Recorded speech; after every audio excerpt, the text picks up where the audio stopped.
All right, my YouTube fam, I'm back again. As you can see, I'm trying to get this. I put that hot side of the turbo back in.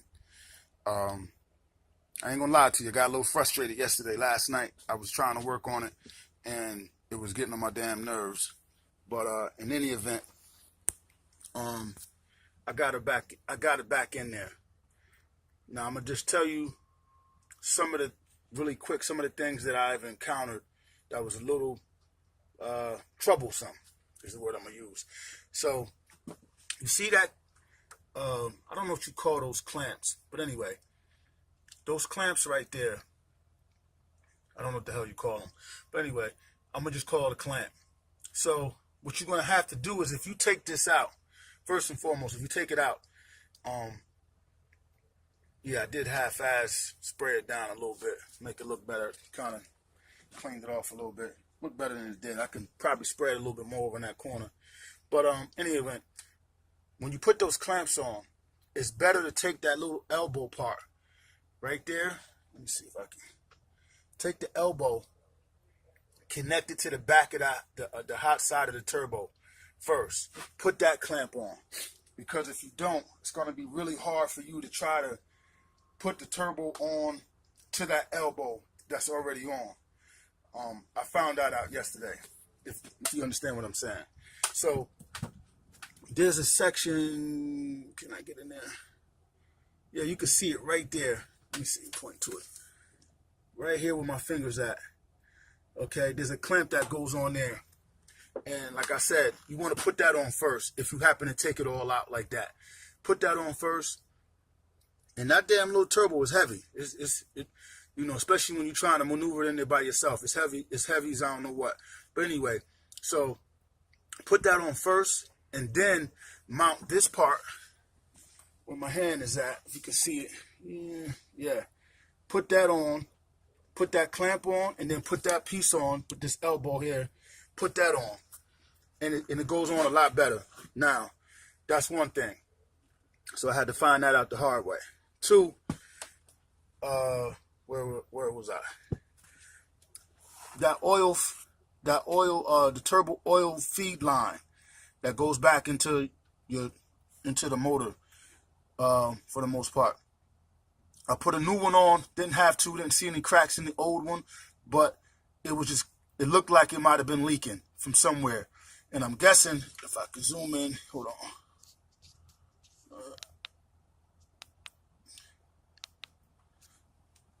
You have these O-rings that sit inside of there, inside of that engine block. It's two of them. I don't know if one fell, because when I pulled it out, there was only one O-ring on there. But that whole thing before was just filled with oil. So I don't know if it was leaking from out of there because of that O-ring that wasn't in there, or what happened, or if it failed. I don't know. But I pushed that back in there. Make sure you push it in there really tight. So this is the order that I did it in. Let me back out. Okay, good. So I put the turbo on. No, I pushed that turbo oil feed line in first. Then I put the turbo on. Oh, another key point, getting back to this elbow thing. All right. There's a pin, like a little pin, that connects to the back side of the turbo. It's a little pin. So that's another reason why it's going to be hard for you to put that on like that, because you got to make sure that pin is in the right spot. That was the thing I forgot. I'm sorry about that. But there's a little pin in there. It's like a marker, if you will. You know what I mean? That lets you know that you're putting the turbo in the correct position.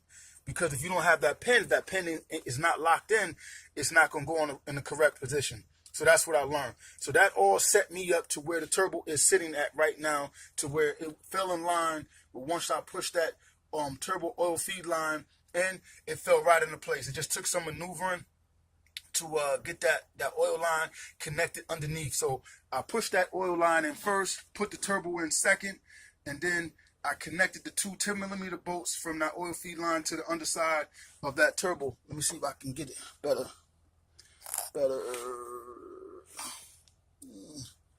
That light. Okay, there it is. You can see it's going underneath the turbo. It's not really hard to get.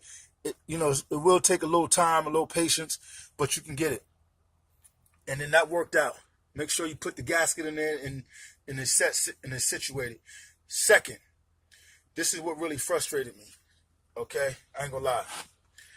This coolant line that's coming from off the engine block that connects to the underside of your turbo, it has to be lined up just right.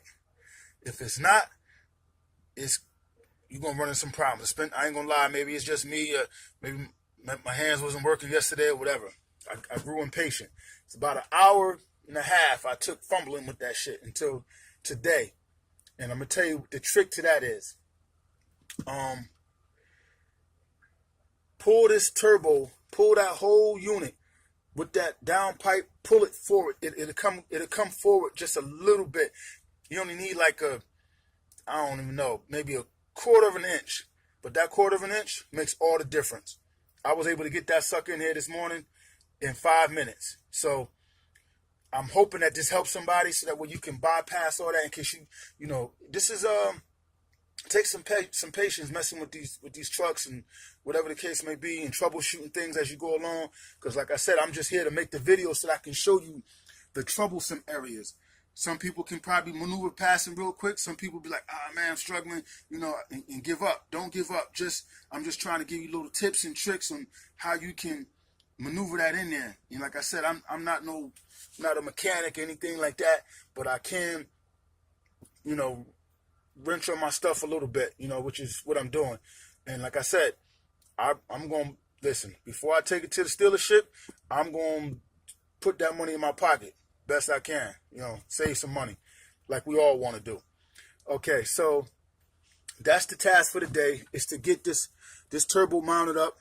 And I know I'm already 7 minutes in, but it takes time to explain some things sometimes. So just be patient. Now what you do is you take this line here and you connect it right back to the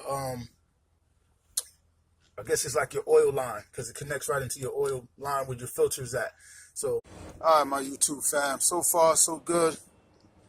As you know, I'm making slow and steady progress. So as you can see, I got that exhaust manifold on. Took some doing. I must have dropped that back bolt about at least 6-7 times. Had to keep crawling up underneath the truck to get it, but nonetheless, I got it. It's on. I just got to torque these bolts down. It says 32 foot-pounds, so I'm going to torque those down. I still got to get one more of these back in here on this cylinder here, cylinder 5, I believe.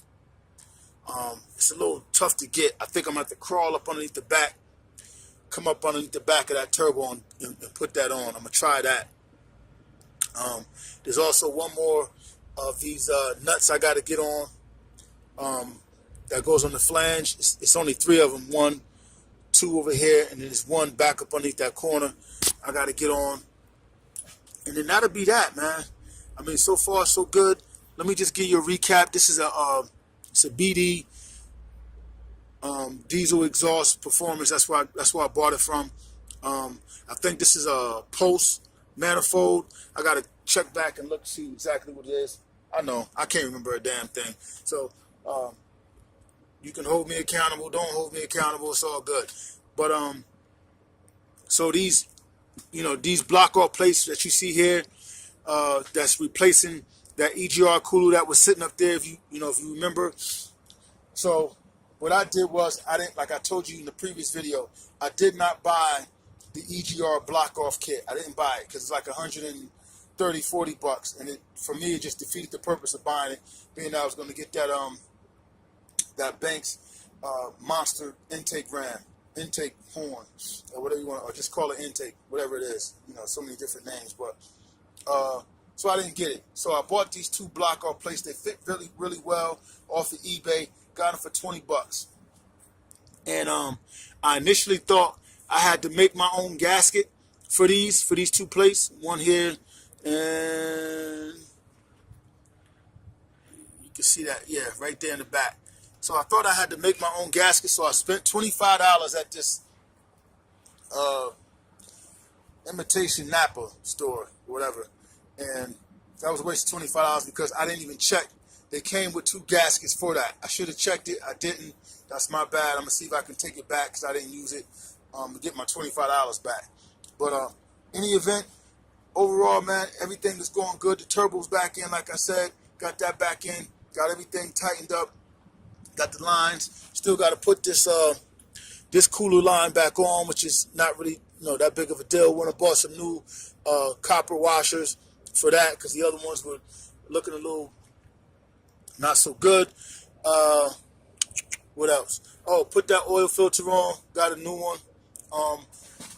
It is a Mopar. Let's jump down here. That's what it calls for. So put that on. That took 2 minutes. There ain't no real big deal. Twist it off. Put a new one on. No big deal. But put that on because, like I said, I'm going to try to get all this stuff done while I'm in here, so I don't have to do it again. Yeah, lining this up really quick. When you go to line, at least this is what I did, and it may not work for you guys, but this is how I did it. I'll put all these studs in, all these bolts in, and then I put these gaskets. They're steel, metal, steel, whatever, and I hooked them on and pressed them on. The toughest one, of course, as you're gonna know, is the rear one, because you got to position it just right and get it back on. And like I said, that nut kept dropping because I was trying. Then that would drop, then that gasket would fall out or drop or whatever the case may be. So it took some doing, but I got her. She's in there. So I just wanted to give you a little quick recap of where I was at, progress I'm making. I'm going to tighten that up. I'm going to go ahead and start putting, all this stuff for the most part back together. I didn't get the stuff back from Powder Coat yet. I just dropped it off yesterday, so I'm going to wait for the guy to call me back. And you're going to see. I want to see, because I want to see how it's going to come out, the color that I picked, how it accents the rest of the vehicle. Of course, I want to clean up everything. I did scratch some of the stuff up. I had to use a little crowbar, but I'm going to just go back over it and spray it and wipe everything down and, try to address any leaks that I see, any, just get everything together. So like I said, making more progress. I hope to have everything buttoned up and tightened down. It's like 4 o'clock now, and I just want to try to get as much done as possible. I hope I didn't fuck myself with that housing, with that turbo housing. I'm looking at it now. I hope I didn't fuck myself, man. Oh man, I didn't even think about that.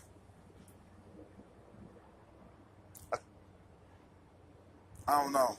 I don't think I did. Fuck. I didn't think about that before I put that manifold on. Man, if so, that's a blooper, and I'm gonna still put the video up. I mean, I didn't bother to check that out. I'm hoping that I can still put that on, because all it is just a housing and a clamp that goes over it. So I'm hoping I can still get around that. If not, I'll take it all apart again or whatever, and I hate to do that, but it is what it is. You learn as you go along, I guess. So that's where I'm at. I keep you guys posted. Stay tuned. Again, if you like the content, man, like, subscribe to the channel. Got plenty more, stuff to do. Things I like to do, things I want to do, things I'm going to do. So, yeah, like, subscribe, leave a comment, hit that like button, and leave suggestions, comments, whatever, advice, whatever you got, just put it in the comments below, and, I'll get back to you guys.